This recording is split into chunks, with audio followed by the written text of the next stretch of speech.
Namaskar. Welcome to Camp Shiksha. This particular question is from IIT Advanced 2016 paper, and this question is from the section called Liquid Solution chapter.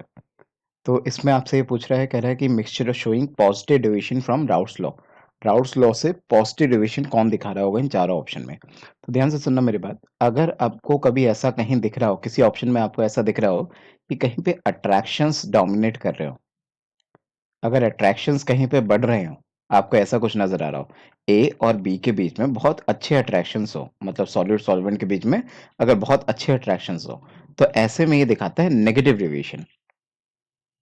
अगर कोई ऐसा case हो जिसमें ए और B एक दूसरे से ज़्यादा अट्रैक्ट होना ही ना चाहते हो, एक दूसरे से दूर-दूर रहना चाहते हो, तो ऐसे में वो दिखाता है पॉजिटिव डेविएशन। तो इसका मतलब ये है कि हमें ये देखना पड़ेगा कि कहीं कोई अट्रैक्शंस या फिर रिपल्शंस यू कैन से, या फिर बोलो कि अट्रैक्शंस ना हो, ऐसा कोई केस दिख रहा है क्या? तो जैसे मेरे को देखो एक केस ये दिख रहा है सीधा-सीधा, यहाँ पे फिनॉल है, OH होगा और एनिलीन है, NH2 होगा। तो इसका OH और इसका NH2 थोड़ा क्या करेगा, एक दूसरे से हाइड्रोजन बॉन्डिंग दिखा पाएगा। तो हाइड्रोजन बॉन्डिंग अगर वो दिखा पाएगा, तो हाइड्रोजन बॉन्डिंग दिखाने की वजह से फोर्स ऑफ अट्रैक्शंस आ गए उनके बीच में, अट्रैक्शंस आ गए तो ये नेगेटिव डेविएशन दिखाएगा। इसका मतलब ये वाला जो ऑप्शन है, ये ऑप्शन तो नेगेटिव डेविएशन का ऑप्शन है। एक तो मैंने आपको ये बताया। एक ये बेंज़ीन और टॉल्यूइन, ये तो मैं बार-बार आपसे बोलता हूँ कि एनसीईआरटी की बुक उठाओ।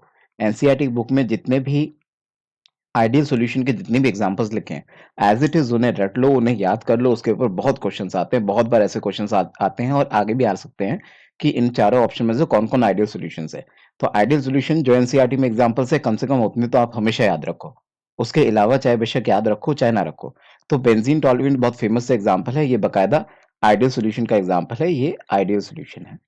आइडियल सॉल्यूशन ऑब्वियसली ना तो पॉजिटिव डेविएशन दिखाएगा ना नेगेटिव, ये तो आइडियल है। ठीक है, हमें कौन सा ढूंढना है? Positive deviation. पॉजिटिव डेविएशन के एग्जांपल्स अगर मैं आपको बताऊं, तो मैंने ऐसा बोला कि सॉल्यूट सॉल्वेंट में ज्यादा अच्छे अट्रैक्शंस ना हो। जैसे कि ऑप्शन नंबर ए में अगर मैं आपको दिखाऊं, ऑप्शन नंबर ए में आपके पास है CCl4 और एक आपके पास है मिथेनॉल CH3OH।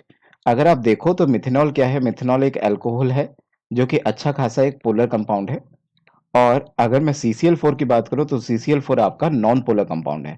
और अगर मैं ये बात करूँ, तो अपनी केमिस्ट्री की बहुत सिंपल सी कहावत है कि लाइक डिसॉल्व लाइक। पोलर में पोलर चीज़ें डिसॉल्व हो जाती हैं, नॉन पोलर में नॉन पोलर चीज़ें डिसॉल्व हो जाती हैं, लेकिन नॉन पोलर में पोलर, पोलर में नॉन पोलर डिसॉल्व नहीं होता है। इसका मतलब कि ये दोनों एक दूसरे में अच्छे डिसॉल्व नहीं होंगे। अच्छे डिसॉल्व नहीं होंगे तो वो ये वाला केस हो गया, मतलब इनमें आपस में अट्रैक्शंस अच्छे नहीं है सॉलिड सॉल्वेंट में।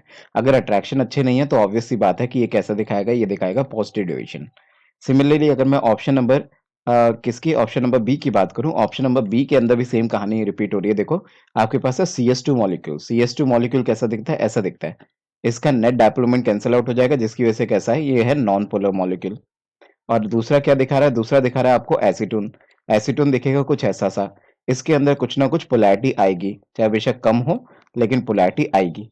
तो ये है पोलर, ये है नॉन पोलर। पोलर में नॉन पोलर को अगर डिसॉल्व करोगे, तो ऑब्वियसली ये दोनों डिसॉल्व नहीं होंगे, नहीं डिसॉल्व होंगे तो ये वाली कैटेगरी, ये वाली कैटेगरी, तो ये भी पॉजिटिव डेविएशन। इसका मतलब है कि ऑप्शन नंबर बी और ऑप्शन नंबर ए, ये दोनों है positive deviation. Option number C है आपका आइडियल सॉल्यूशन, और इसमें हाइड्रोजन बॉन्डिंग हो जाएगी, इसमें अट्रैक्शंस आ जाएंगे, इस कारणवश ये है आपका नेगेटिव डेविएशन। तो आंसर फॉर दिस क्वेश्चन, क्योंकि ये पॉजिटिव में से पूछ रहा है, that's why answer for this question must be option number A and option number B only. Okay, so I hope I helped you. Please subscribe Camp Shiksha. Thank you.